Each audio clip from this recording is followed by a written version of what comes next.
Le film relate certains événements de la vie de Laurie Kellogg. Il est fondé sur les minutes de son procès, des interviews personnelles et des récits publiés.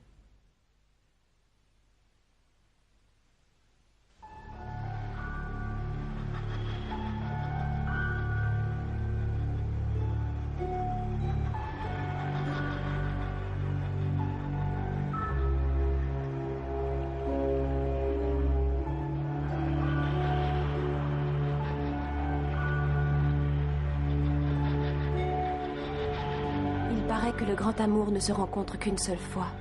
C'est ce que je crois. Bruce était tout pour moi. Et il me manque. J'aimais tant la façon dont il me disait « Tu es ma petite femme ?»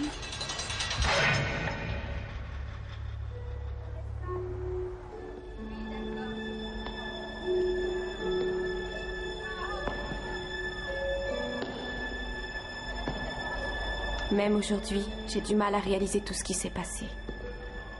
On dirait que c'est un mauvais rêve. Et tout à coup, j'entends les pas du gardien.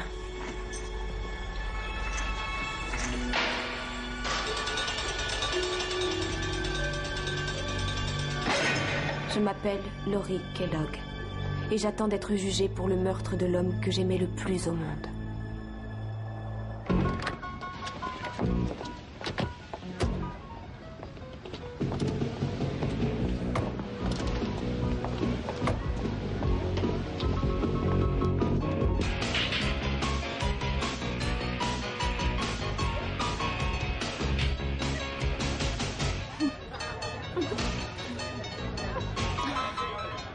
Je ferai tout pour qu'il m'épouse. Oh, arrête ton numéro.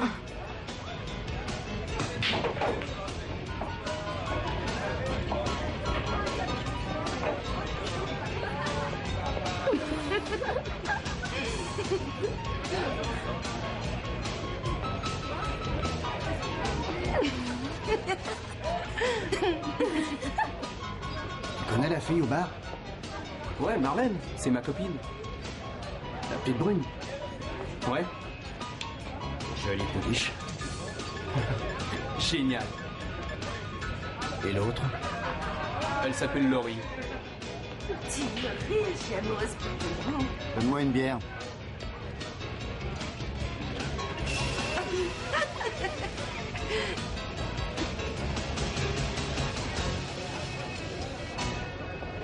Vous habitez le coin? Je vis. Elle ne dira rien, faut arrêter de rêver. Vous faites toujours ce qu'elle dit? Et on dit rien aux étrangers. Ah, S'il vous plaît, la même chose. ça marche. Bruce Kellogg. J'ai un travail, je suis propriétaire de ma maison. Je paye mes factures le premier du mois, aucun casier, pas de contredanse et jamais d'embêtement avec le fisc. J'adore les enfants.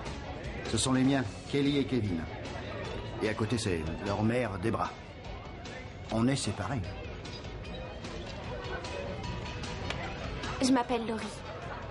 Elle, c'est Marlène. Vous voulez jouer au billard? Les filles contre les garçons. Les perdants offrent la tournée. Peut-être. Oh. Qu'est-ce que je dois faire pour entendre oui? Vous avez quel âge? 16 ans. Le moment idéal pour devenir une grande fille? Tu viens, Marlène, on va faire une partie de billard. D'accord.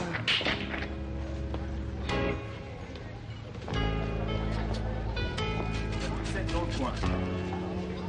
Ouais, dans la numéro 2. Pas mal.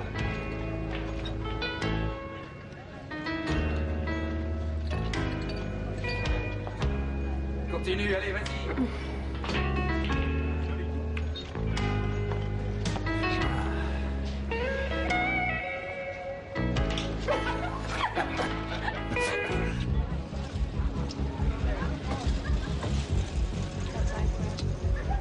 Tu viens, Laurie, il est tard, faut qu'on rentre.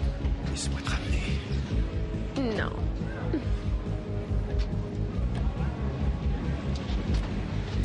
Allez, viens.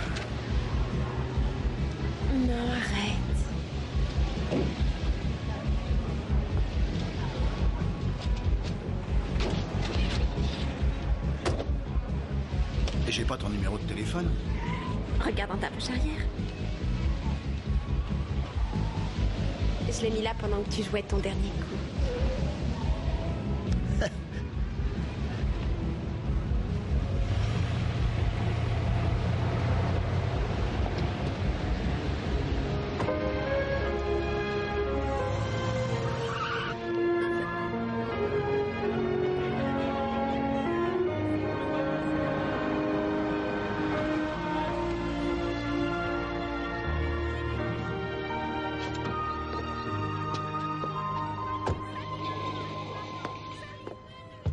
Et alors?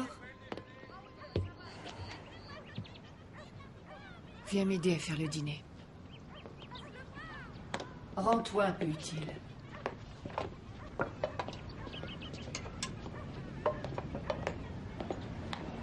J'ai promené le chien.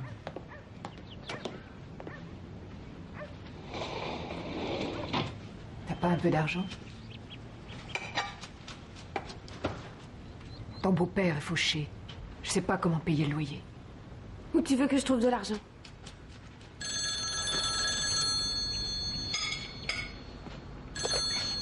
Allô? Salut. Tu sais qui c'est? C'est Bruce. Ça va? Je t'ai manqué. Il me téléphone tous les soirs. Et qu'est-ce qu'il te raconte? Rien de particulier ou pas? Pas mal, ce garçon, hein? Non, c'est pas mon genre. Oh non, toi, t'es tombée amoureuse, ça se voit. Et alors, si c'était le cas? Il risque de t'en faire baver. Non, mais qu'est-ce que tu racontes? Un gars sans défaut. J'en suis certaine, il est merveilleux. Je peux savoir de quoi vous parlez? De ce qu'on aimerait faire, de nos espoirs, d'amour, de sexe, de mariage. Oh, là, tu pousses un peu. Tu connais à peine ce gars et vous parlez mariage? Bruce Kellogg est l'homme dont j'ai toujours rêvé. On va nous reprendre la voiture. Et si on paie pas le loyer, on sera à la rue. Il n'y a qu'une solution. On plie bagages et on file en Floride. Je refuse d'aller en Floride. T'es sûr d'avoir 16 ans? Pourquoi? T'as peur d'être accusé de détournement de mineur? Ah non. Dans l'état de Pennsylvanie, l'âge de la majorité sexuelle est de 14 ans. 14 ans? Je savais pas. Pour la Pennsylvanie, tu es une vieille femme. T'es peut-être trop vieille pour moi, d'ailleurs. Je dois te laisser. Et si je retournais dans ce bar demain soir, tu m'y rejoindrais? Non, le lendemain, j'ai cours. Alors disons vendredi? Ah non, je pourrais pas tenir jusqu'à vendredi. Jeudi matin, je sèche mon boulot et toi l'école. Mais j'en sais rien. Dis-moi où t'habites, je viens de voir ce soir. Arrête, c'est idiot. Tu sais combien de jours ça va faire? 11 jours. 11 jours et 11 nuits, c'est long. Bon, d'accord. Jeudi.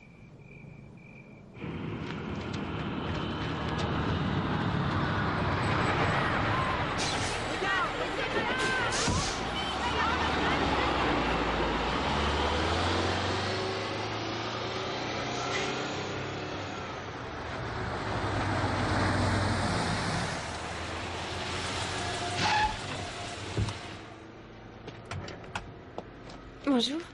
Salut. Ah, tu es superbe. Qu'est-ce qui se passe? T'as pas confiance?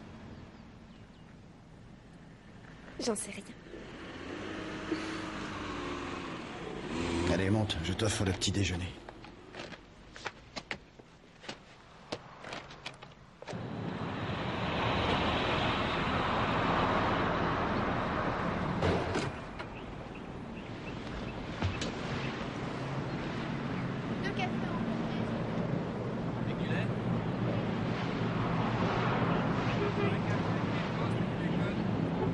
Mon beau-père nous embarque en Floride. Tu peux aller en Floride? On peut pas payer les factures. Est-ce que tu veux aller en Floride?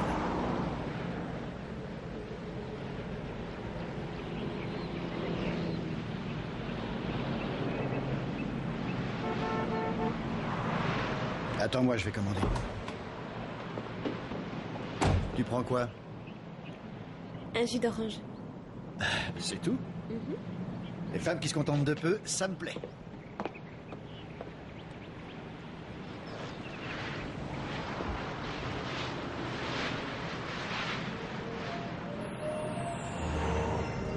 Je te trouve si beau. J'ai jamais vu un homme aussi beau que toi.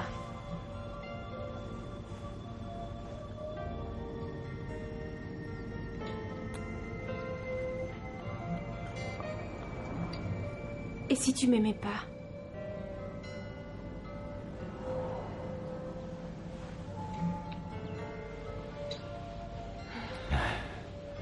Tu es magnifique.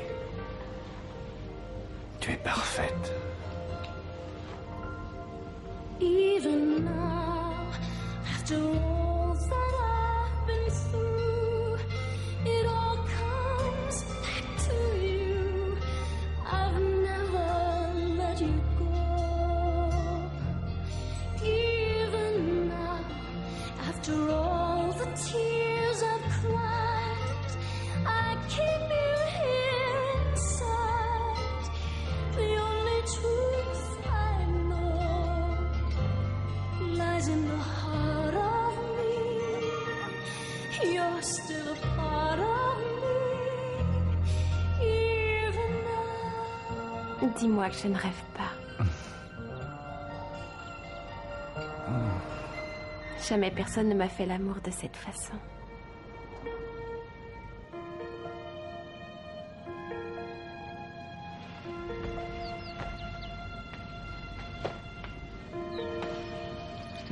Je ne veux pas d'une traînée qui s'envole la terre entière. Je ne suis pas une traînée. Qui aurait pu te raconter ça? Tu viens de le dire. Non, j'ai dit personne, non? C'est ce que j'ai dit, personne. C'est pour cette raison que je n'ai jamais connu ça. C'est vrai, je suis plutôt doué.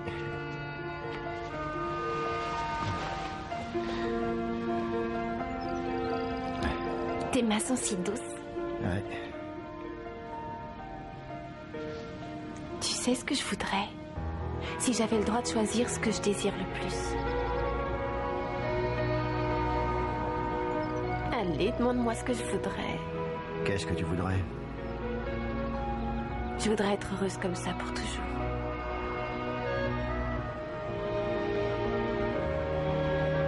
Mais peut-être que pour toi, ça a été raté. J'en sais rien. On pourrait peut-être recommencer, pour être sûr.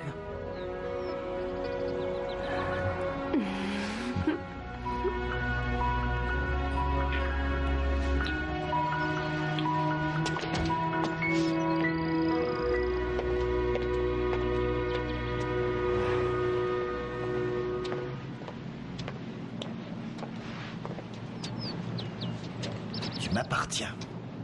Tu le sais? Tu adores ça, non?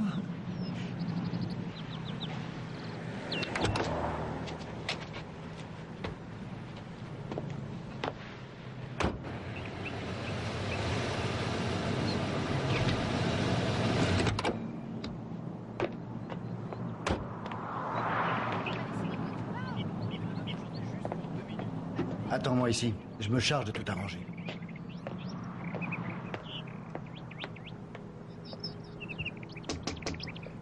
Je peux vous aider?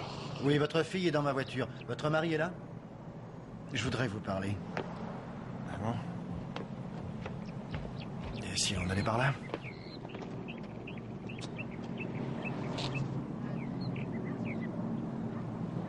Bon. Je ne veux pas qu'elle aille en Floride. Parce qu'elle m'a dit, et je crois que c'est la vérité, que si vous la forcez à aller en Floride, alors elle m'en dira, empruntera ou volera l'argent pour venir me rejoindre. Et si c'est nécessaire, elle fera du stop. De toute façon, elle reviendra ici pour moi. Ou sinon, j'irai la rechercher. Alors voilà. C'est le moyen d'empêcher l'aggravation de la situation. Je pense vraiment que 500 $, c'est pas trop cher payé si on veut éviter ces ennuis.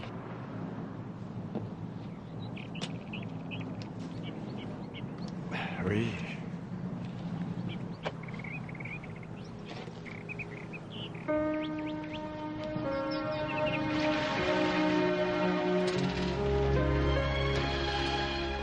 Très souvent, il plaisantait sur le fait de m'avoir acheté pour 500 $. Il riait et disait « C'était comme si j'avais acheté une voiture ». Et il ajoutait qu'il s'était fait rouler sur la marchandise. Ce à quoi je répondais « Il fallait que tu demandes une garantie de 5 ans et de 100 000 kilomètres ». Il promettait que ce que j'avais vécu avec mes parents quand j'étais petite n'arriverait jamais entre nous. Les disputes, les coups, les enfants malheureux et déchirés.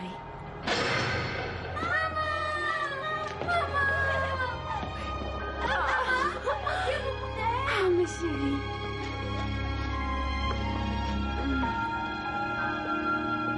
Alors, comme tu as grandi, mon cœur. Est-ce que ton avocat t'a dit s'il serait long, ce procès? Non, on n'en sait rien. Il n'y a pas un seul journal de ton côté. Et la télévision, c'est encore pire.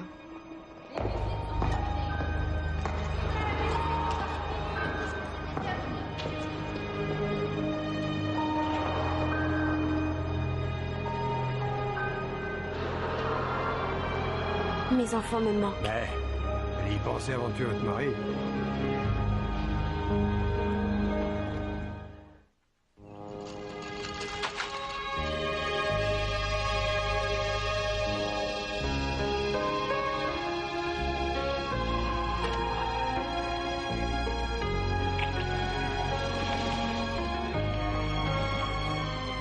Il me manque.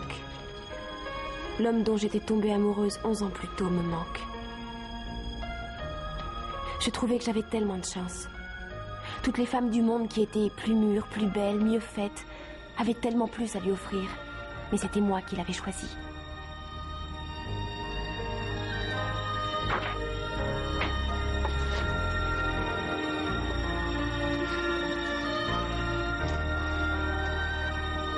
Café. Tout de suite, patron. N'oublie pas tes vitamines. Ouais.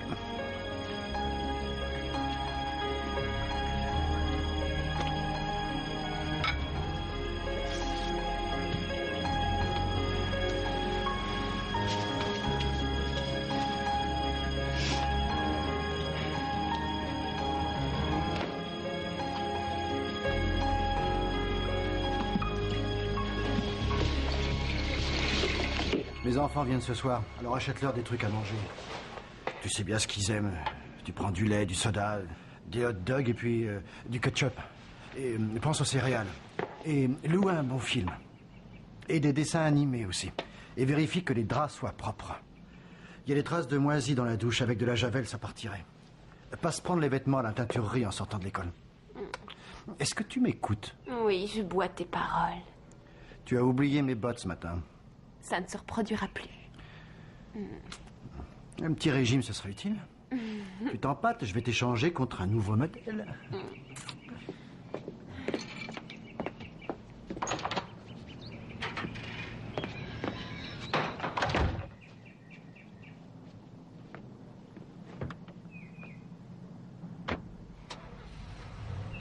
Je vivais, respirais, mangeais et dormais au rythme de Bruce.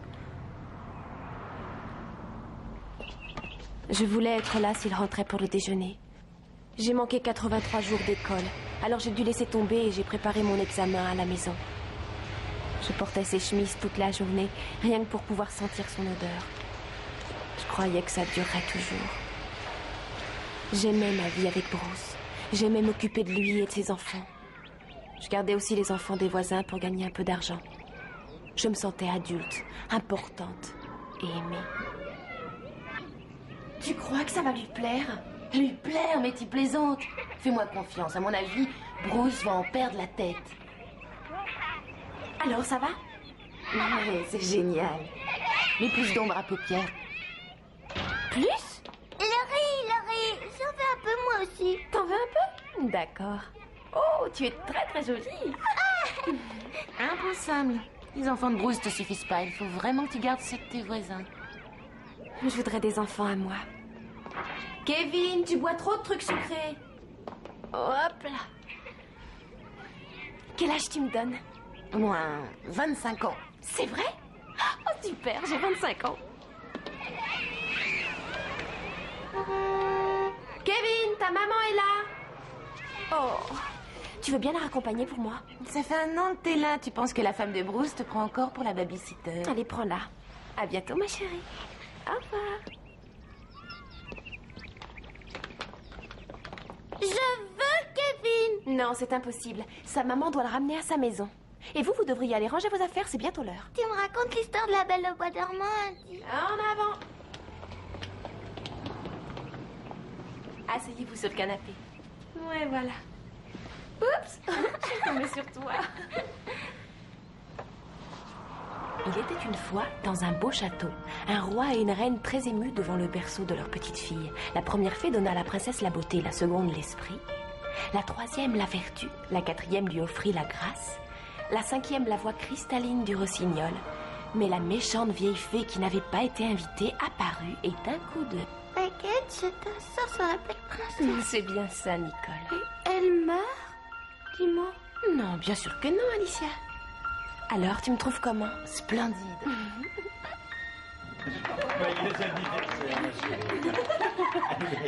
Allez, Laurie, souffle tes bougies. Ouais. Oui, bravo, chérie.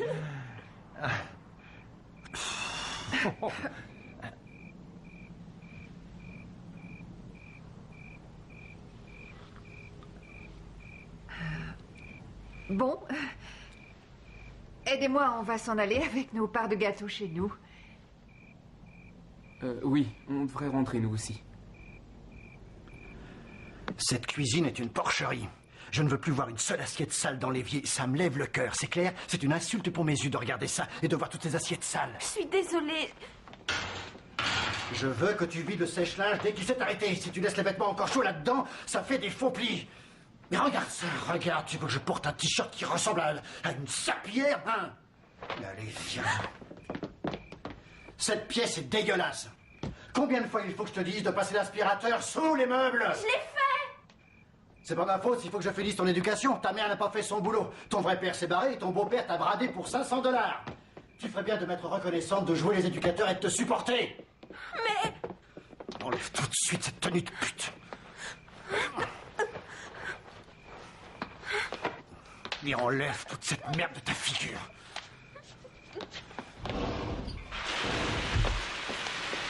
Et je ne veux plus voir une trace de ce putain de maquillage de merde. Et ne sors pas de là avant que ton visage soit décrassé. Je veux que ta peau soit aussi nette que celle d'un bébé qui vient de naître.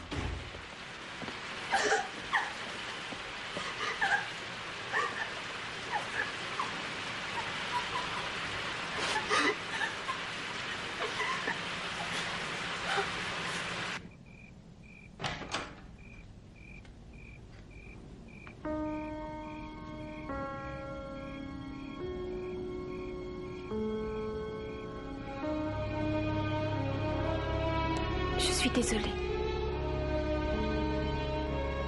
Maintenant, tu es magnifique.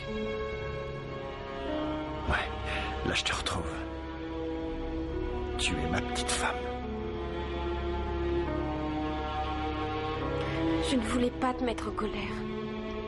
Je t'aime tellement.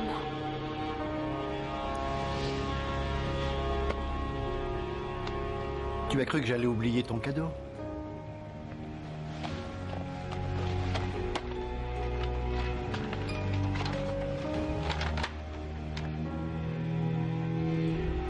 Je vais te prendre en photo. J'aimerais que tu restes comme ça. Pour toujours. Laisse tomber la serviette pour moi.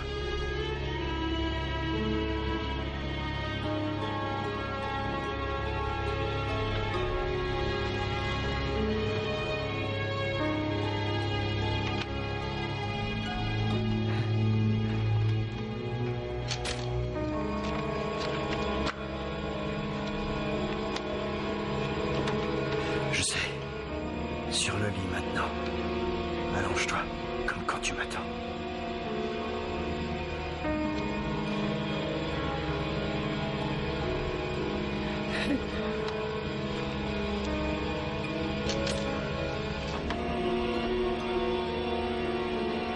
Encore une petite, mais cette fois, utilise ton imagination. Tu sais ce que j'aime.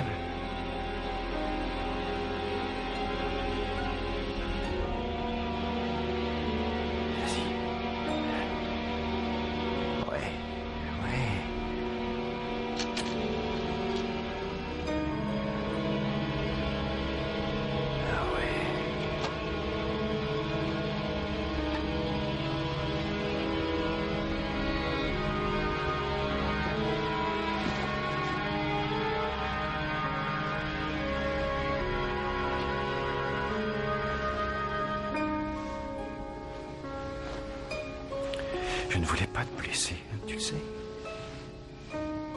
Il ne t'arrivera aucun mal. Si tu fais ce que j'aime te voir faire. Tu sais ce que j'aime. Et je sais ce que tu aimes. C'est qui ma petite femme? C'est toi ma petite femme? Je l'aime ma petite femme.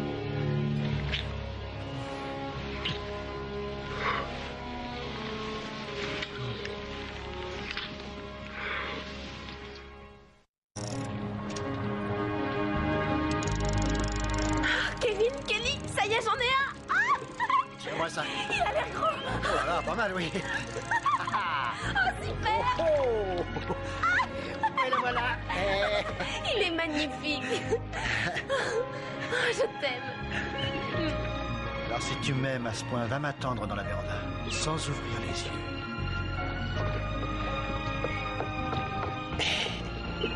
Les week-ends avec Bruce dans sa cabane de pêcheur furent parmi les plus beaux jours de ma vie. Quand on se retrouvait rien que Bruce, les enfants et moi, loin de tout et de tout le monde, c'était comme s'il n'y avait que nous sur la terre entière et que rien de mal ne pouvait nous arriver.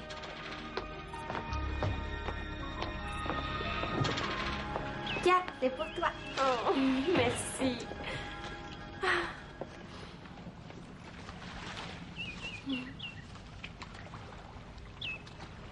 Tu es le plus grand bonheur de ma vie.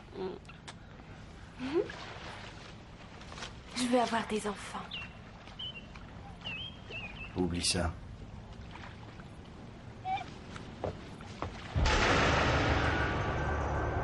Je connaissais Nicole depuis qu'elle avait 5 ans. De tous les enfants dont je m'étais occupée, Nicole était ma préférée.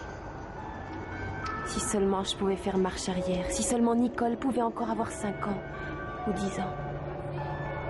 Avec le recul, j'ai l'impression que ces enfants ont grandi, mais pas moi, parce que Bruce ne le voulait pas.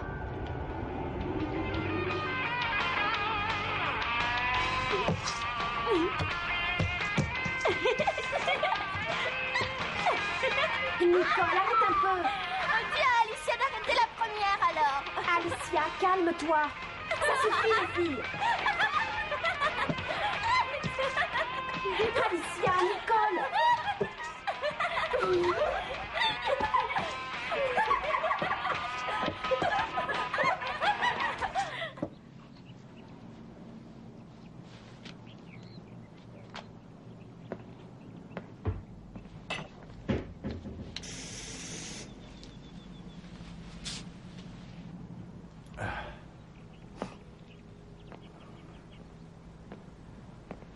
C'est une porcherie cette maison.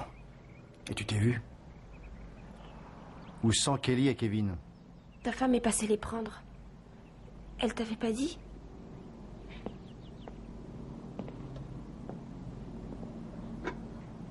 J'ai préparé du daim en ragoût.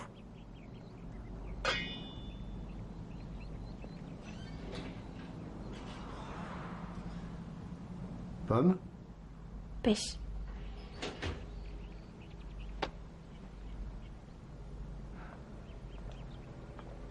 Je suis passée au marché après avoir déposé les enfants que je gardais. Pêche fraîche ou en boîte? Pêche surgelée.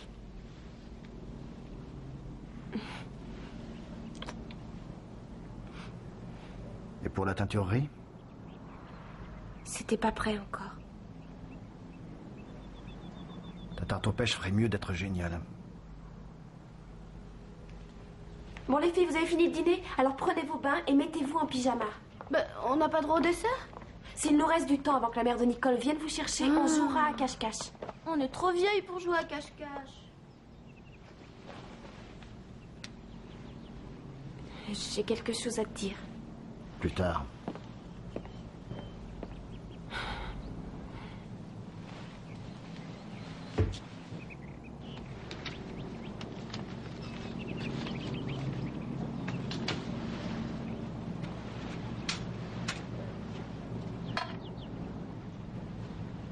Sel, poivre, sauce. J'ai pas encore goûté.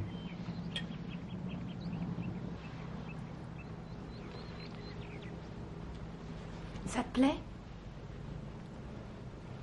Dis donc, t'es sûr que c'est du daim? J'ai essayé une nouvelle recette. Je vais en goûter un autre bout.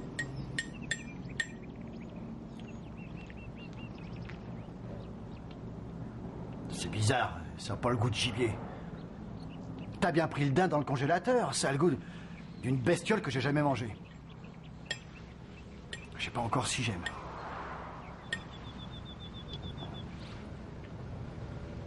Je vais avaler tout le plat et je te dirai.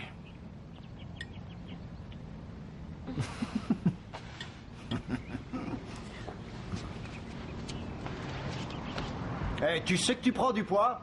T'as un gros cul. Mets-toi vite au régime avant qu'on te confonde avec une baleine. J'ai horreur des baleines, il n'est pas question que tu deviennes un tas. On veut notre tarte aux pêches. Tout à l'heure. Nicole? Alicia? Vous êtes prête pour la partie de cache-cache? Hein? Je vais compter jusqu'à 10 et je débarque. 1, 2, 3, 4, 5. Toi, mets tout en ordre, défonce de jouer. 6, 7, 8, 9, 10, je monte. Vous êtes prêts? Ah, ah, ah.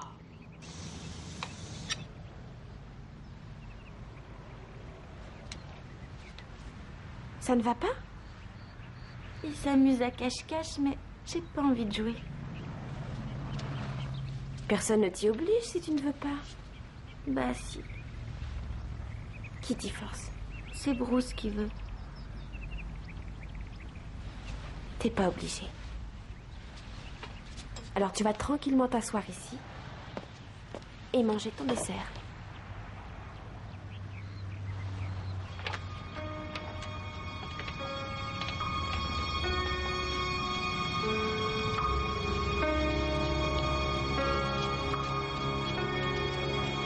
Alicia?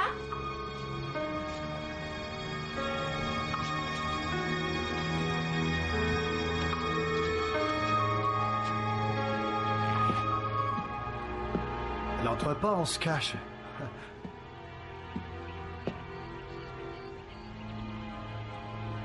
Alicia, va vite prendre ton dessert à la cuisine. Laurie, t'étais pas censé nous trouver, c'était Nicole qui devait le faire. Là, ça y est, Nicole vous a trouvé. La partie est finie. Tant mieux, si Nicole nous a trouvés, on va aller manger ce dessert. Je veux pas de dessert. Moi non plus. Ah, moi j'en veux en tout cas. Après le journal de 20h, vous retrouverez votre record préféré, Bill et sa Ta tarte aux pêches est très réussie. C'est ma deuxième part. Qu'est-ce que tu faisais? Quoi? De quoi tu parles? Réponds, je te parle d'Alicia, de Nicole. Et alors? Non mais t'es cinglé? Bonsoir à tous et bienvenue sur le plateau des heureux millionnaires. Je ne veux plus t'entendre tant que tu ne m'as pas présenté tes excuses. Applaudissez bien fort nos candidats. Merci, merci.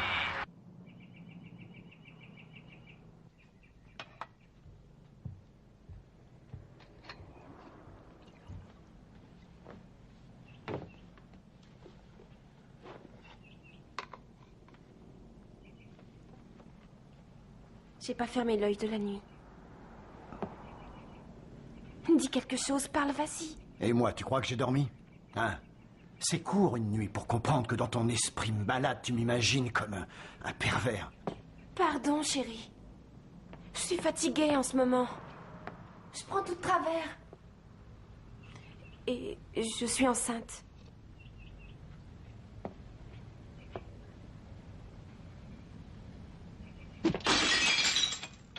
Sale garce. Tu t'es fait engrosser pour me piéger. J'ai des gosses. Et des gosses, j'en veux pas d'autres. Tu vas avorter. Je veux pas avorter. Essaie de comprendre, je t'aime, je veux des enfants de toi. Tu vas m'écouter. Je devrais te renvoyer où je t'ai prise, mais personne ne voudra de toi, affreuse et grosse comme tu vas l'être. Qui voudra de toi? Je t'ai posé une question, alors réponds. Je refuse de me faire avorter. Non. Je te l'ai dit 100 fois, tu la fermes devant moi. Je te dis de faire quelque chose et tu le fais. Ou je m'en charge à l'aiguille à tricoter.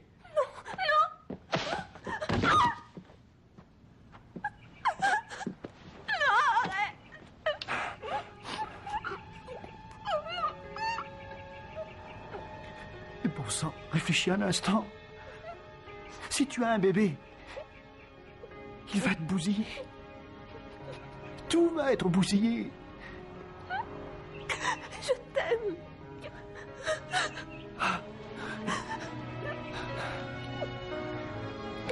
Tu seras plus la même.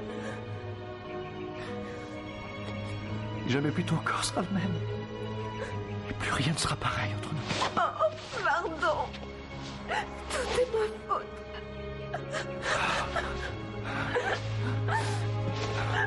Non.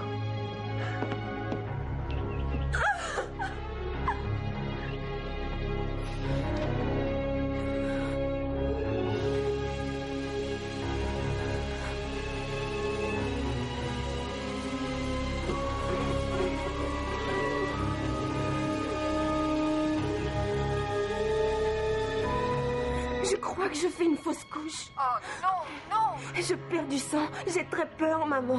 Laurie, où es-tu? Je suis en bas de l'escalier.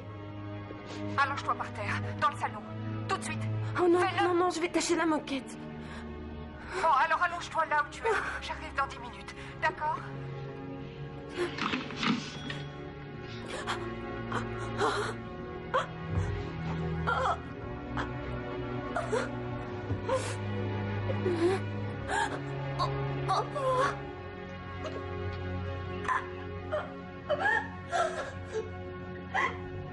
J'ai perdu ce bébé. J'ai mis 2 ans à m'en remettre. 2 ans avant d'être enceinte à nouveau.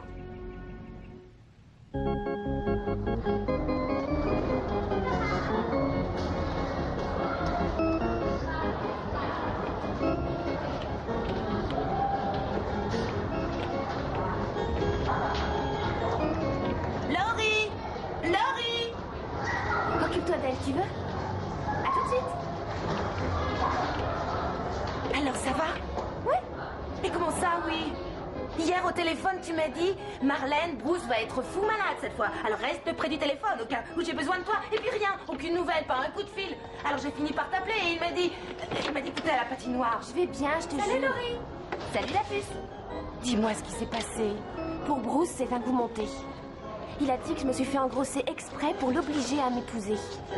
Il a dit que c'était une vieille conspiration entre ma mère et moi. Et aussi que ce bâtard n'était sûrement pas de lui. Il a dit ça?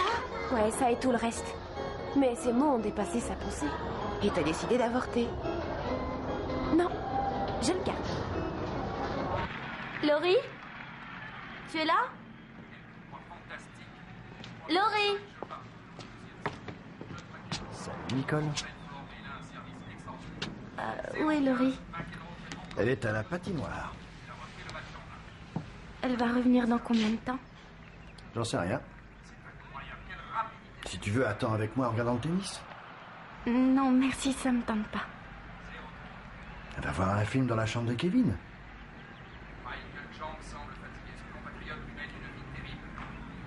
Je sais pas. Ça va, rentre chez toi. Non, mon beau-père et ses amis jouent au poker, ils veulent pas que je reste. Dommage. Avec qui est partie Laurie? Kevin et Kelly. Et Alicia aussi? J'en sais rien. Ils vont pas tarder. Bon, alors je vais attendre. Alors, je lui ai dit, d'accord, je m'en vais. Je suis avec toi depuis presque 7 ans, mais je m'en vais. Et je n'emporte que mes fringues et ce qui est à moi. Je ne te demanderai rien, jamais. Rien ne t'obligera à voir le bébé, rien ne t'obligera à me voir non plus si c'est ce que tu veux. T'as du cran, la vache. Et puis j'ai ajouté, tu veux vraiment que je m'en aille? Marlène n'attend que mon coup de fil. Et là, elle a dit, non, je veux que tu restes. Ce gamin, j'en veux pas, mais toi, tu restes. Je veux ce bébé. Je le veux plus que tout. Et pour ton diplôme, tu fais quoi? Oh, ça me prendra un peu plus de temps, c'est tout. Le mariage, c'est pour quand? Légalement, il est toujours le mari de Debra. Il a jamais signé les papiers. Alors paye-lui au plus vite un beau petit stylo.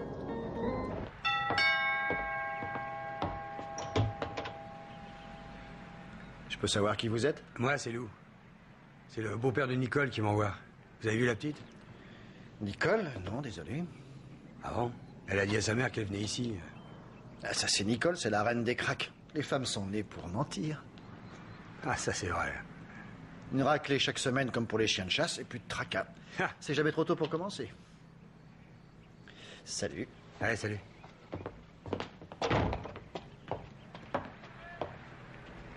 Lou te cherchait. C'est pas un marrant, on dirait. Je veux pas partir avec ce type.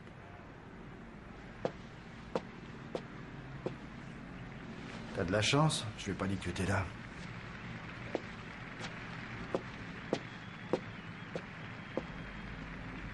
C'est juste après que Denver est arrivé.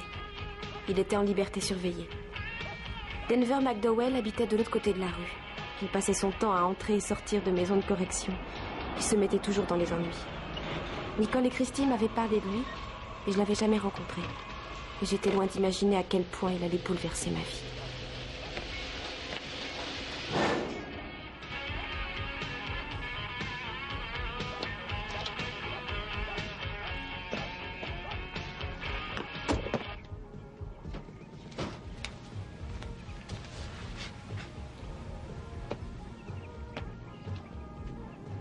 Laurie!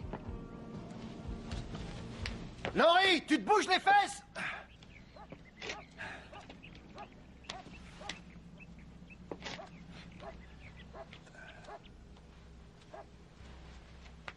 Quelqu'un s'est introduit chez nous. On t'a volé $30 et ta radio. C'est arrivé comment? Raconte. Je revenais à la maison et j'ai vu les baies vitrées ouvertes. Les rideaux sont tout esquintés. Oh, c'est pas vrai! J'avais tout fermé. J'ignore comment c'est arrivé. Si tu étais resté à la maison comme prévu, on n'en serait pas là. Et c'est le minable d'en face, c'est lui qui a dû faire ça. Je vais apprendre à ce Denver McDowell que personne ne cambriole Bruce Kellogg.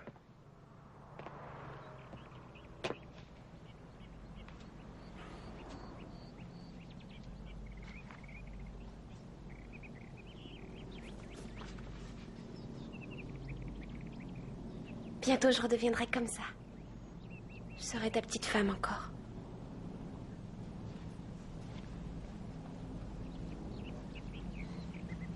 Allez, au boulot. Il faut que je t'apprenne à dépecer un daim. Marlène pense que je vais accoucher très bientôt.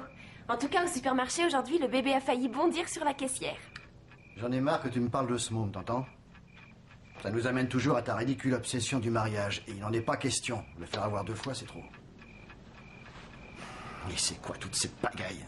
Je dois étudier. Eh ben, une autre fois. Moi, je dois dormir. Allez, éteins la lumière. Je vais descendre travailler au salon.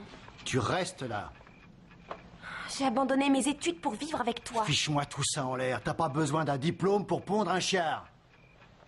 Ce diplôme, je le veux. Oui, tu veux tout avoir, je le sais. Tu veux te marier, tu veux un bébé, tu veux suivre tes études. Et bien sûr, je devrais te supporter pendant ce temps-là. Et moi, je deviens quoi? Viens tout contre moi et je te donnerai tout ce que tu voudras. Grosse et moche comme t'es, tu crois que ça m'excite? Alors pourquoi est-ce que tu me veux près de toi? Quand je vais au lit, tu vas au lit.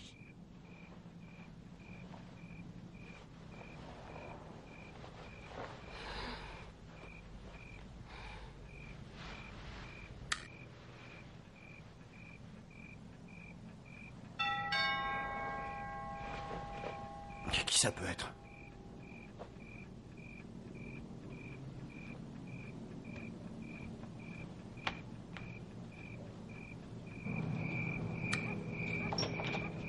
Eh, c'est vous qui avez envoyé les flics chez moi. Fous-moi le camp. Vous avez envoyé les poulets et ils ont démoli toute ma baraque. J'aime pas ça du tout. Et moi, c'est toi que j'aime pas. Écoutez, si je suis mêlé encore à un truc, ils vont me mettre à l'ombre un sacré bout de temps. Et je vous ai pas cambriolé, je le jure. Fous le camp de ma maison, pauvre mec, ou je te casse en 2. C'était pas moi. Dégage. Et fais gaffe. Tu sais ce qui t'attend si tu remets les pieds ici.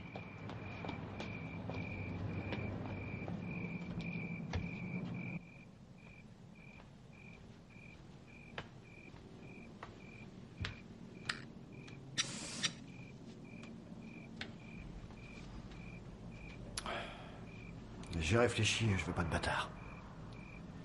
C'est indigne de ma famille. Je suis un Kellogg et nous avons des principes. On pourrait faire ça avant le nouvel an. Pour économiser un peu d'argent sur les impôts, faut le faire avant la déclaration. Téléphone et trouve-nous un juge de paix qui soit libre avant le nouvel an.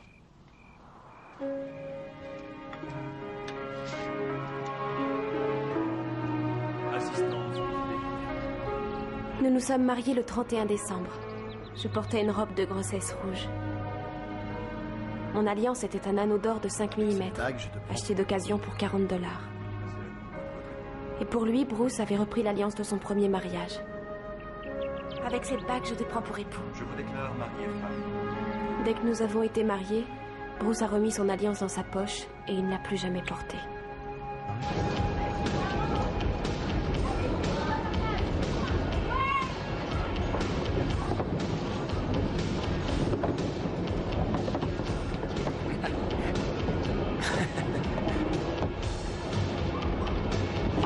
Salut les filles. Salut Chuck.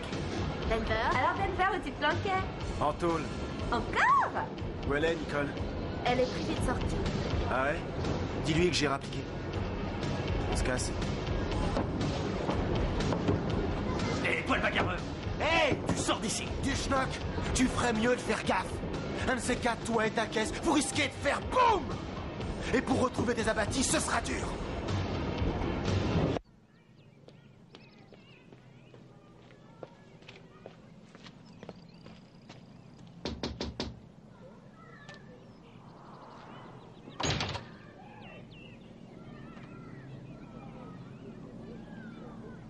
Salut.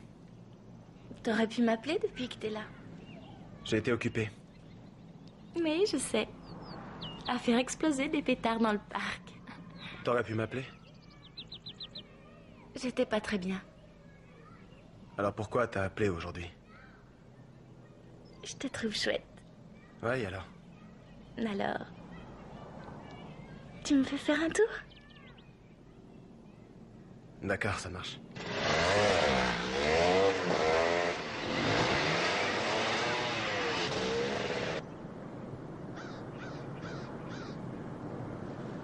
Pourquoi tu m'as dit que t'étais pas bien? C'est trop dur à raconter, je me sens humiliée et sale.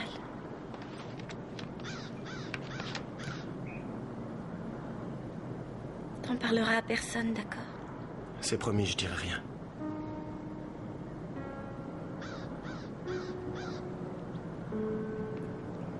Bruce Kellogg. Vas-y. Il m'a tripoté, même plus. Il a fait quoi? Une fois chez lui et une fois dans sa voiture. J'ai voulu en parler, mais personne m'a écouté. Les gens ont dit que j'avais trop d'imagination.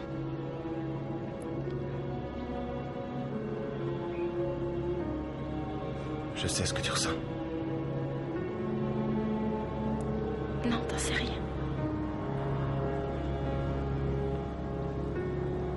Tu sais ce qu'ils te font en tôle?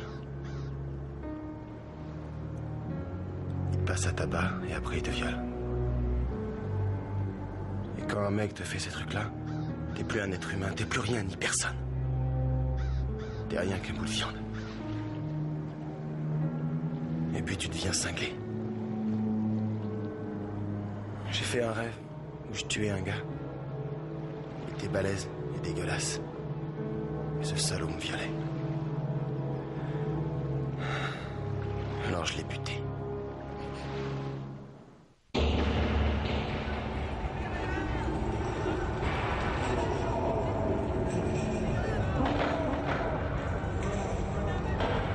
Ça fait 1 an que Bruce a été tué. Aujourd'hui, je dois comparaître devant le tribunal pour ce meurtre. Quelques groupes de femmes maltraitées se sont réunis pour me soutenir et mes enfants sont entourés d'une foule d'étrangers.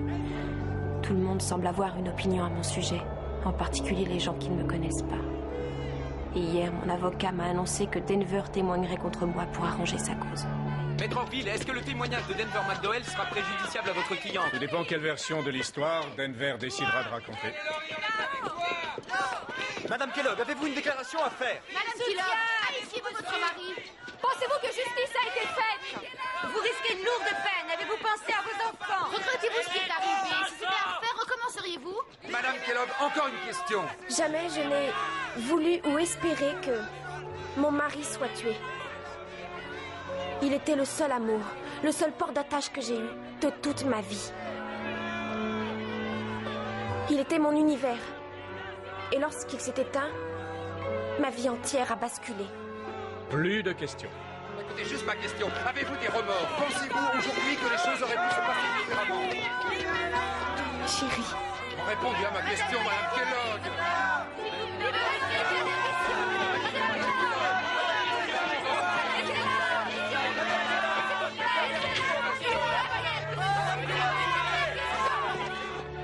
Comme vous allez bientôt le voir, cette affaire est bizarre, c'est le moins que l'on puisse dire. C'est probablement l'affaire la plus bizarre qu'il vous sera jamais donné de juger.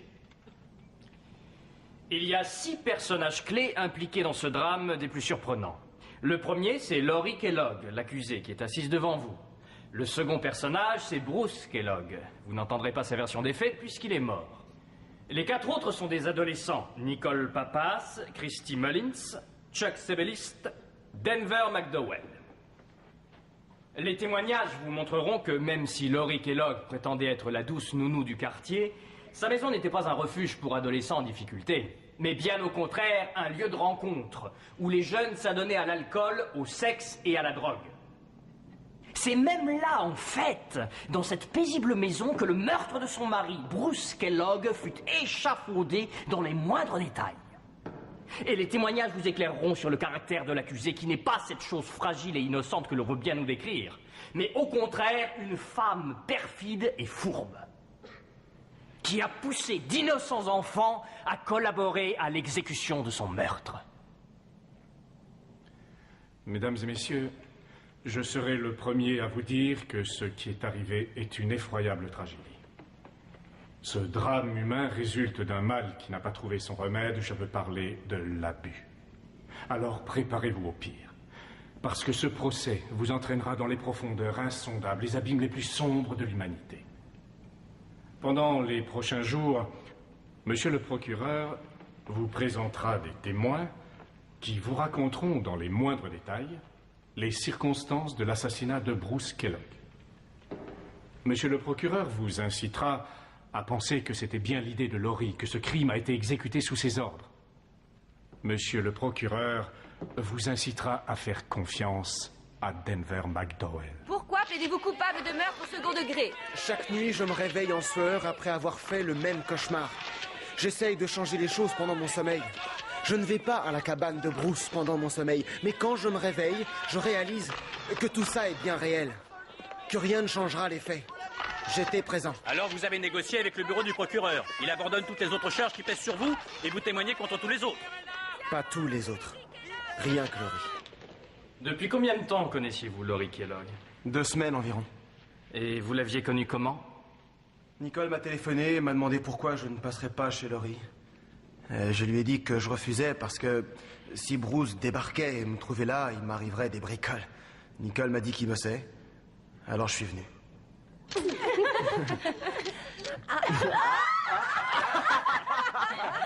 Hey, on pourrait bricoler la camionnette de ton mari, il est au boulot. Ouais, c'est cool. Génial, Denver, c'est une de tes meilleures idées. Ouais. Viens sous la couette avec moi, Nicole. Non, je dois rentrer chez moi. Alors toi, Christy, tu viens sous la couette? T'as rien de plus malin à faire, Denver? Oh si, foncez dehors pour me faire encore arrêter. Oui, c'est vraiment intelligent. Et si on décollait, hein? On se fait ça, comment? À l'herbe, au speed ou à l'acide? Non, pas d'acide. Bon, alors on pourrait faire une petite bombe pour la camionnette de Bruce et dès qu'il démarrerait, boum! Expliquez-nous comment ce jeu sans une façon de tuer Bruce Kellogg a débuté. Je ne me rappelle pas. Tout le monde le détestait. Même Laurie? Ouais. Elle disait qu'il abusait d'elle et qu'elle en avait assez de supporter tout ça, qu'il la tabassait et qu'il la forçait à faire des trucs qu'elle ne voulait pas. Quel genre de sentiment éprouviez-vous envers l'accusé? Bah au début, c'était rien d'autre qu'une amitié très forte. Et ensuite, je suis tombé très amoureux d'elle.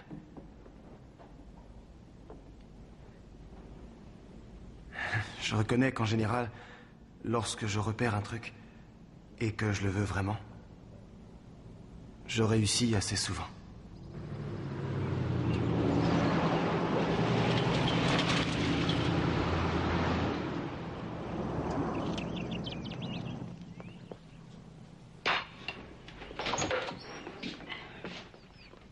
Salut, Christy. Qu'est-ce que t'as? Bruce est parti où? À sa cabane de pêcheur. Et quand est-ce qu'il revient? Il doit rester une nuit là-bas. Laurie est là? Ouais, dans le salon.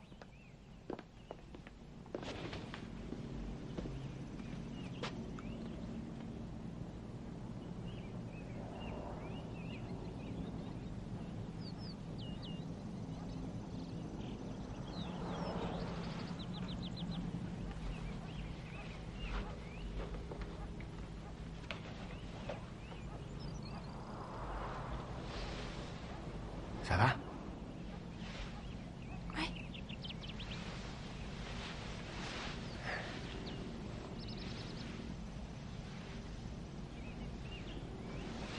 Tu vas où? Je vais prendre une douche.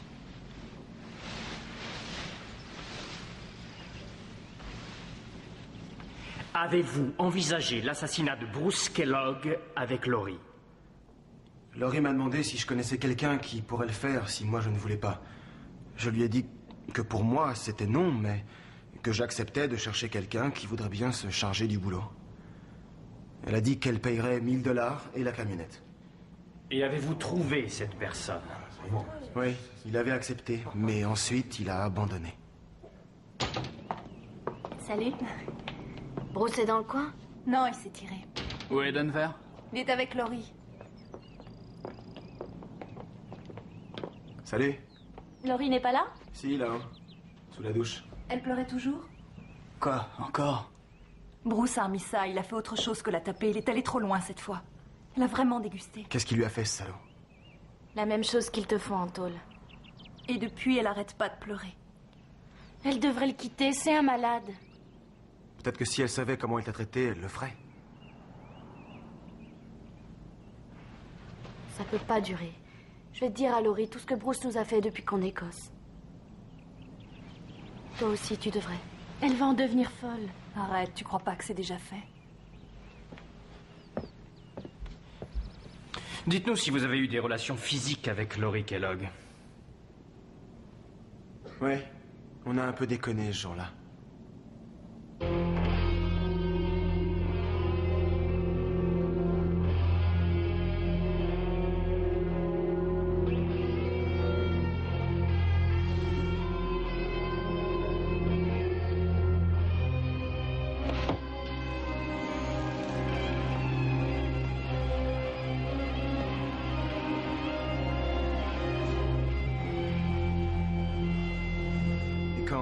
J'ai voulu continuer. Elle a insisté pour que je m'arrête. Elle a dit plus tard. Vous êtes sûr? Elle vous a dit plus tard? Ouais. Alors, qu'avez-vous fait? J'ai répondu d'accord. Êtes-vous allé quelque part avec l'accusé cet après-midi-là? Oui, on est allé acheter des bouteilles de vin et des chips. C'est Laurie qui a payé. Ensuite, on a traversé la rue, on est allé acheter quelques alcools. Laurie a pris une bouteille pour Nicole. Et tout le monde est allé à la pizzeria en bas de l'avenue. Et ensuite, qu'avez-vous fait? On est rentré à la maison et on a fait la fête. Ouais, ça y est, j'ai trouvé. On se glisse sous la caisse de Bruce et on sabote ses freins. Ah ouais, c'est facile, ce sera un jeu d'enfant. Et pourquoi pas mettre du LSD dans son café? Si on crevait en avalant du LSD, Denver serait mort depuis déjà un sacré bout de temps. À quelle heure on va patiner? Qui a dit qu'on irait? C'était une idée de Laurie. Ah, j'ai la solution. On pourrait abattre Bruce avec un arc et des flèches. Non, j'y suis. On débloque les boulons d'une de ses roues et comme ça, le tour est joué. Il est marrant, votre jeu, il s'appelle comment? Laissant une façon de tuer Bruce Kellogg. Ça me fait plus rigoler votre petit jeu. Bon, viens, on va patiner. C'est ce que tu voulais. D'accord. Et pour Bruce? Quoi, Bruce? Bon, arrêtez, j'en ai marre.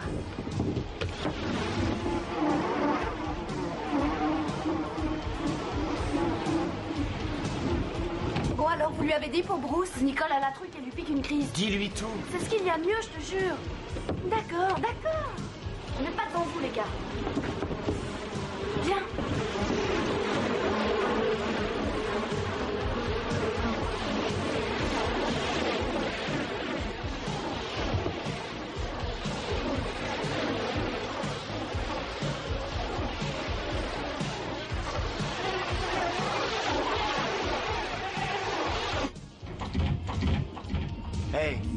Salut.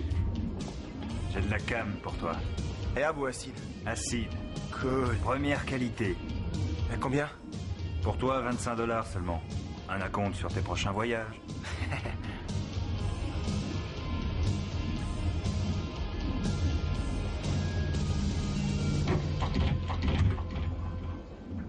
Denver, allez, viens.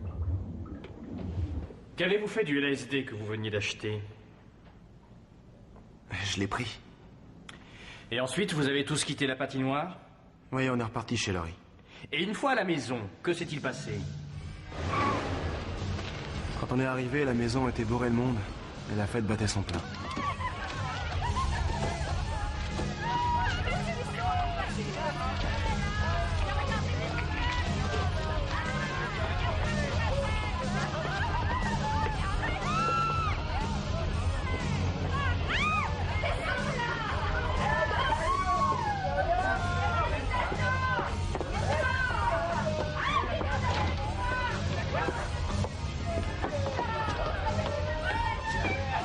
Non, je peux pas.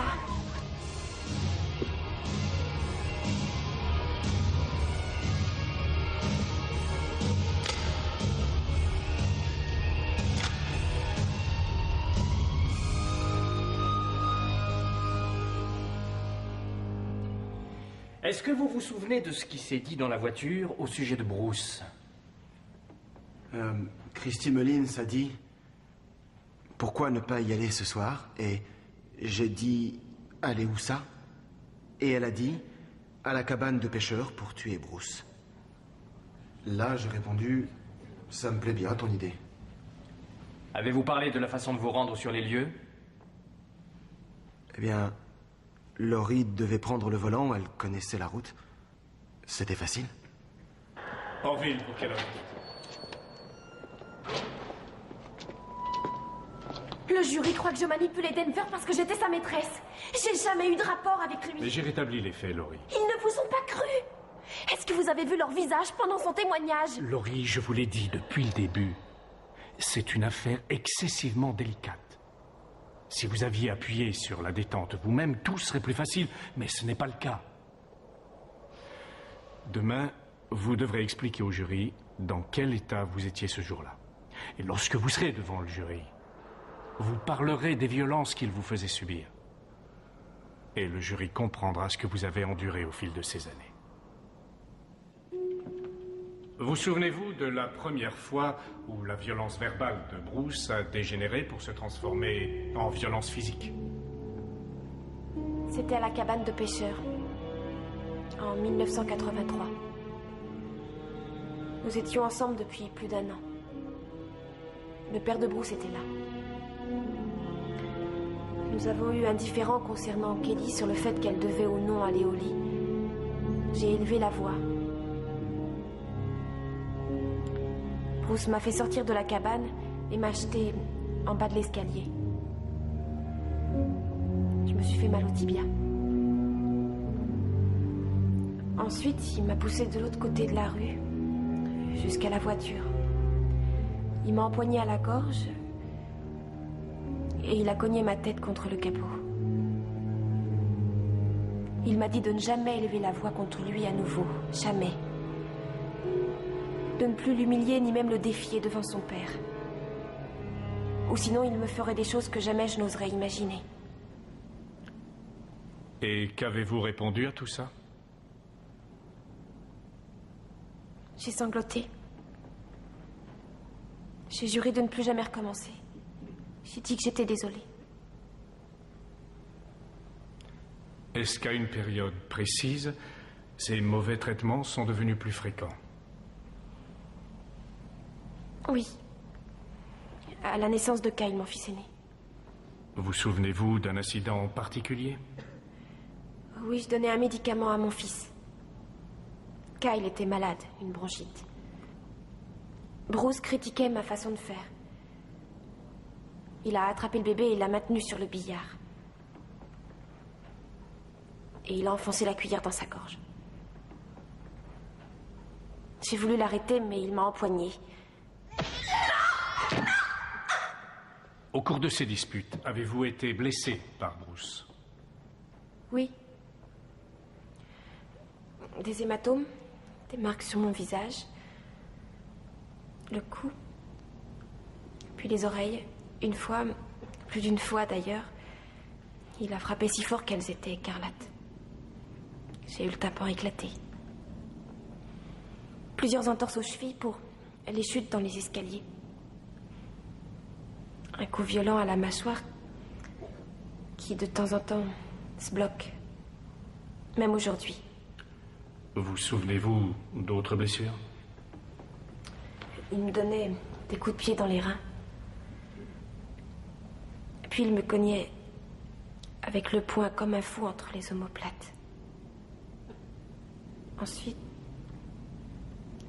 il m'attrapait par les cheveux, me soulevait violemment du sol et m'envoyait n'importe où.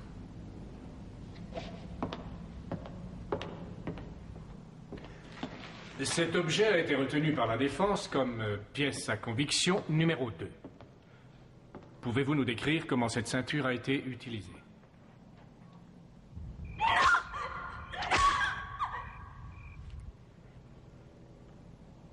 Après chaque incident, et peu importe la cause, je devais demander pardon à Bruce. Il me disait de ne plus l'obliger à faire ce genre de choses. Et je devais promettre d'essayer de ne plus le faire. Durant un certain temps, il redevenait très tendre. Et il m'embrassait, me disait qu'il m'aimait. On faisait l'amour et il me consolait. On aurait pu penser que tout était rentré dans l'ordre. Je savais toujours ce que Bruce voulait de moi dans ces cas-là. Tu veux bien faire quelque chose pour moi? Ah, quoi? Allez, viens. Bruce, j'aime pas faire l'amour comme ça.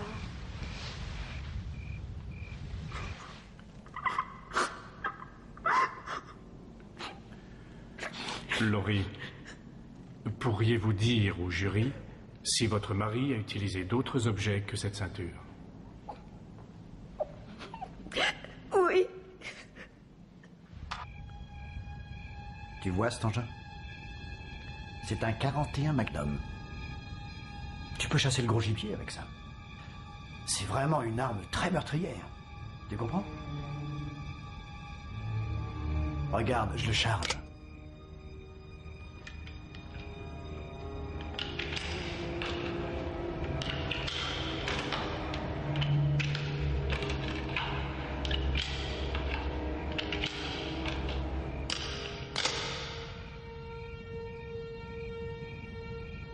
Tu sais que c'est très sérieux. Je vais t'expliquer ça. Je peux armer le chien, comme ça. Et ensuite, je n'aurai qu'à effleurer la détente. Et tout sera fini. Regarde bien, je vais armer le chien. Tu regardes ou non?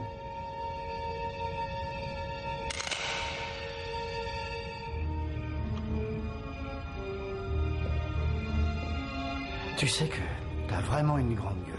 Tu sais? Ah oui, c'est fou à quel point tu aimes l'ouvrir. Et je déteste ça. Et si tu gueules après moi, c'est que tu comprends pas que tu es ma chose. Et que tu m'appartiendras toujours.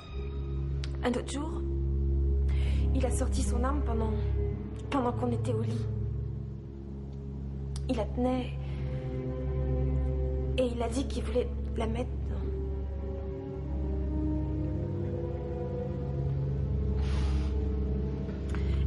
Il me demandait quelle impression ça faisait. Est-ce qu'il pouvait bien me passer par la tête? Et là, il a dit que l'arme était chargée et qu'il pourrait presser la détente à tout moment. Et il a ajouté que si jamais j'essayais un jour de partir, il frapperait mes 2 fils à mort. Il a dit ça. Et que si j'avais de la chance, après les avoir tués, il m'enfoncerait l'arme au fond de la bouche et il me ferait exploser la cervelle.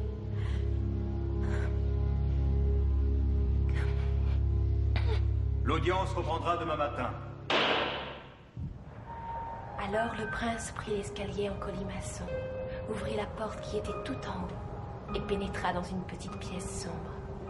Là, étendu sur sa couche, ses cheveux d'or flottant sur l'oreiller, il vit la princesse.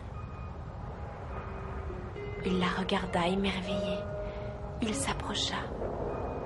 Jamais de sa vie il n'avait vu une jeune fille aussi jolie. Elle ne bougeait pas. Ses yeux étaient fermés. Il se pencha vers elle et posa sur ses lèvres un baiser. La princesse en ouvrit les yeux et elle lui tendit les bras et puis lui sourit. « Êtes-vous mon prince? Il y a si longtemps que je vous espérais. »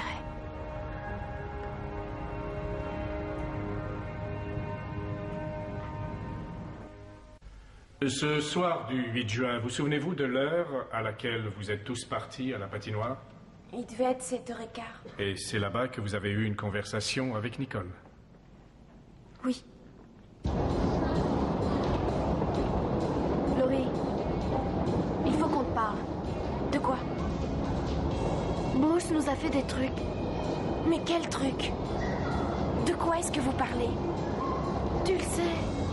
Non, je ne sais rien du tout.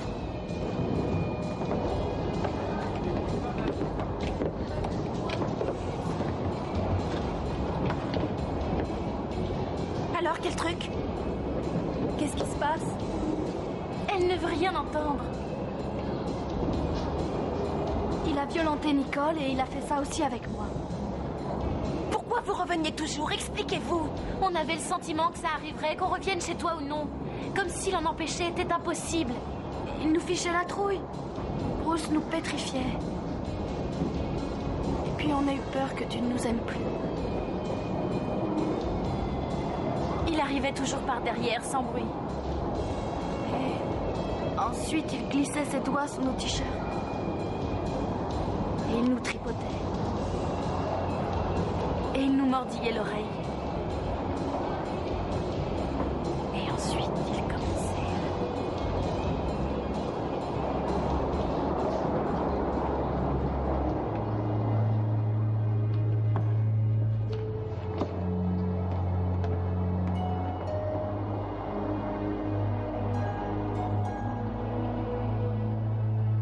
J'étais choquée. J'étais effrayée. Je me sentais trahie. J'ai failli m'évanouir. Je pensais à ce que les filles venaient de me dire. Je voyais Bruce faire ses gestes. C'est avec ces gestes-là qu'il m'avait attirée, séduite et prise au piège.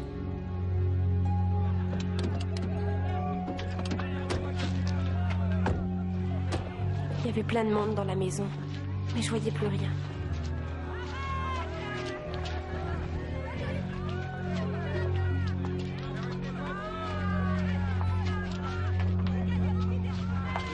Je suis allée voir mes fils. J'ai appelé ma mère et je lui ai raconté ce que les filles m'avaient dit. Elle m'a demandé si je croyais les petites. J'ai dit oui. Mais que je devais en parler à Bruce. Elle a dit ne parle à personne, prends tes affaires et pars. J'ai dit non. Je devais expliquer mon départ à Bruce. Ensuite, j'ai téléphoné à Marlène et je lui ai tout raconté. Et j'ai ajouté, je dois aller voir Bruce. Je ne peux pas supporter ça. Je lui ai dit que dimanche soir, c'était trop tard. Que je partais à la cabane pour voir Bruce et lui expliquer pourquoi je m'en allais. Marlène m'a dit, n'y va pas. Je lui ai répondu, je dois le faire. Alors elle a dit, bon, mais t'y vas pas toute seule. Amène du monde avec toi.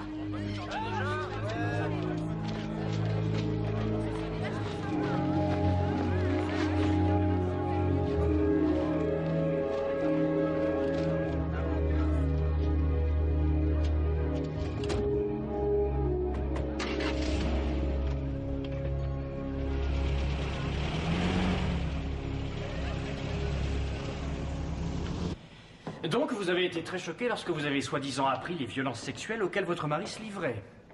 Oui. Ce fut un vrai choc. Oui. Et il ne vous était jamais venu à l'esprit que Bruce pouvait faire ce genre de choses. Je n'aurais jamais cru qu'il pouvait agir ainsi. En dépit des sévices qu'il exerçait sans cesse sur vous, jamais il ne vous a traversé l'esprit que Bruce avait pu s'en prendre à Nicole, à Alicia ou à quelqu'un d'autre? Non. Et vous êtes parti vers quelle heure pour cette cabane?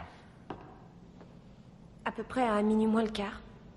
Et vous êtes parti chez vous à minuit pour faire environ 4h30 de route uniquement pour rencontrer Bruce? Oui. Je n'arrêtais pas de penser à ce que les filles m'avaient dit. Mais peut-être, au fond de moi, j'espérais que Bruce me dirait que c'était faux. Peut-être que je l'espérais, pour ne pas le quitter. Hé, regardez ça. Waouh! Hey, ouais! Super cool. Quelle fleur! C'est un vrai? Oh ouais! Oh, génial, non? Virez-moi ce flingue. Oh bon. Vous avez découvert que l'arme était dans la voiture peu après votre départ, exact? Oui. Vous étiez encore à près de 4 heures de la cabane à ce moment-là, exact? À peu près 4 heures, oui. Dans votre témoignage, vous avez dit que Denver avait pris l'arme et qu'il s'amusait avec, toujours exact? Je maintiens ce que j'ai dit, oui. Il s'amusait avec et il l'a montré à Chuck. Vous avez dit, je vous cite, « Virez-moi ce flingue ». Vous maintenez vos dires? Oui. Mais, n'avez-vous pas affirmé à un psychiatre qui vous a examiné que Denver avait dit qu'il voulait tuer Bruce et que Nicole avait ajouté « Si tu ne descends pas ce bâtard, je le ferai ». Si j'ai dit ça, c'est que j'avais perdu la tête. Vous êtes-vous arrêté en route? On a pris de l'essence. Chuck a fait le plein et les filles et moi, on est allés acheter des trucs à manger. Je ne me souviens pas si Denver était malade ou fatigué, mais il m'a demandé de conduire. Laurie, sois gentille, prends le volant. Est-ce que tu veux des chips?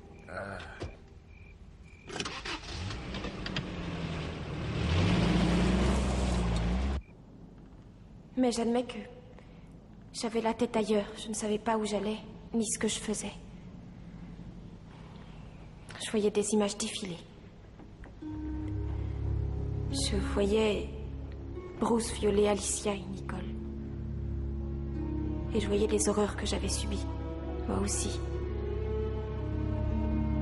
Les trucs avec son arme. Je me souvenais de chaque détail, de chaque perversité. Je revoyais les différentes façons qu'il avait eues de faire souffrir chacun de nous.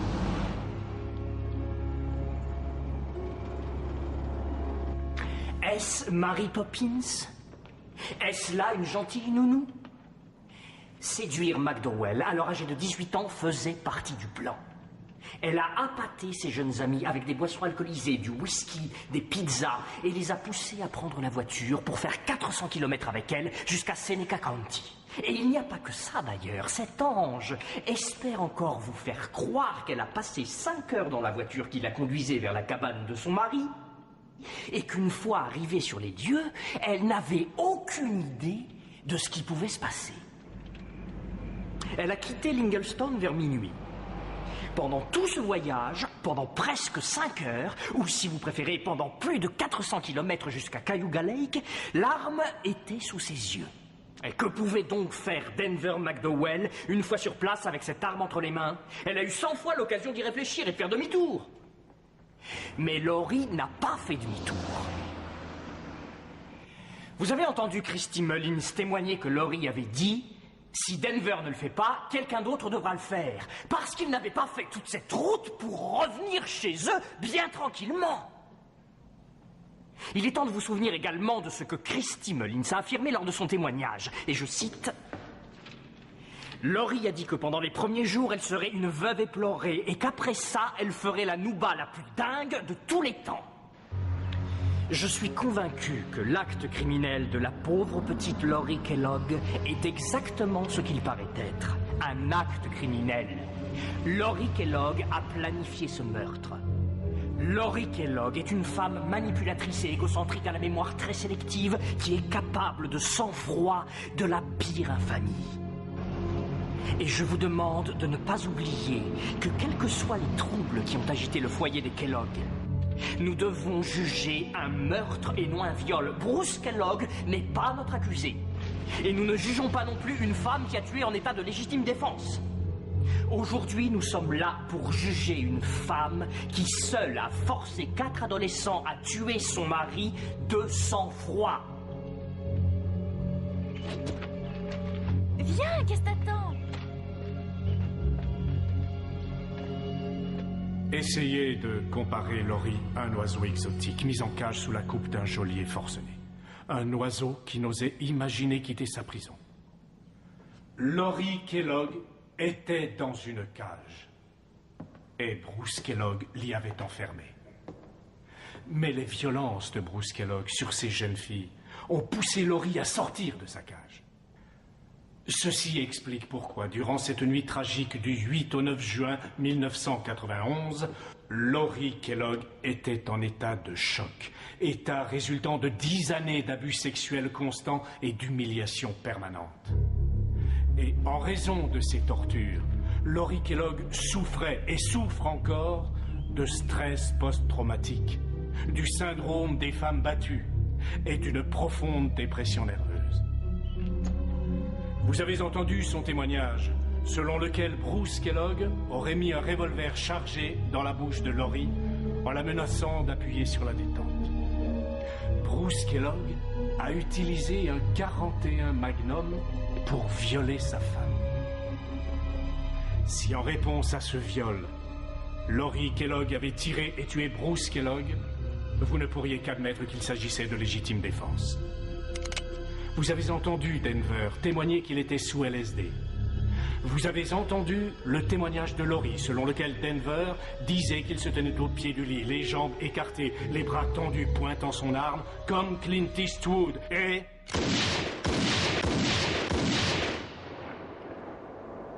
Vous avez entendu Laurie dire que Denver affirmait qu'il se sentait super bien, que c'était le plus grand pied qu'il ait jamais pris, et que c'était giga cool de tuer Bruce, que cet horrible monstre devait crever parce que ce chien ne méritait que ça. Mesdames et messieurs, si Laurie Kellogg avait été séquestrée et bafouée par un kidnappeur pendant 10 ans, un malade qui lui aurait infligé les traitements vicieux et sadiques que Bruce Kellogg lui a fait subir, nous appellerions ça de la torture. Si ce tribunal refuse à Laurie Kellogg sa liberté, c'est qu'il accepte les violences perpétuées contre les femmes en général et contre Laurie Kellogg en particulier. La séance est suspendue. Mesdames et messieurs, levez-vous. Ah voilà! Laurie Kellogg, croyez-vous que le jury vous suivra? Pensez-vous que votre cliente sera acquittée? Les délibérations seront-elles longues? Aucune question. Je vous en prie. Ils vont t'acquitter, c'est évident, crois-moi. Tu seras bientôt dehors. Tu trouveras un homme normal et gentil, tout ira bien, Laurie. Bruce était normal. Il était comme mon grand-père. Je pouvais jouer avec lui un moment et tout à coup, boum, il explosait. Tous les hommes que j'ai connus agissaient comme ça. S'il existe un homme là, dehors, qui soit un mari et un père qui ne frappe pas, alors je n'ai jamais rencontré cette personne. Je rêve de Bruce venant à la prison. Il arrive et vient me chercher. Il m'attrape par les cheveux et me traîne hors d'ici. Il me dit qu'il est très en colère parce que la vaisselle n'est pas faite et que le linge s'entasse. Et qu'avec tout ce travail, j'ai tort de rester là à traînasser les bras ballants. Et mon cœur est rempli d'amour.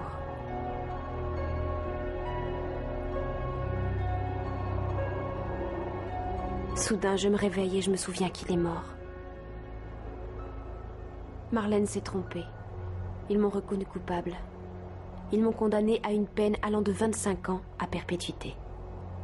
Denver McDowell eut la peine maximum, de 50 ans à perpétuité. Chuck Sebilist purge une peine de 5 à 15 ans. Christy Mullins est en maison de redressement jusqu'à ses 21 ans. Nicole Pappas purge une peine de 8 ans et 4 mois à 25 ans à la prison de Bedford Hills.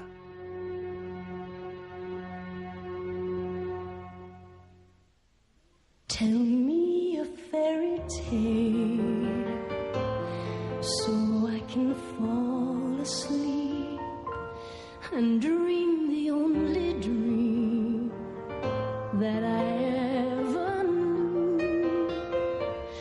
Please don't let the day break so I don't have to wait without you. Even now, after all that I've been through, it all comes back to you. I've never let you go. Even now, after all the tears I've cried, I keep you here inside. The only truth I know lies in the heart of me. You're still a part of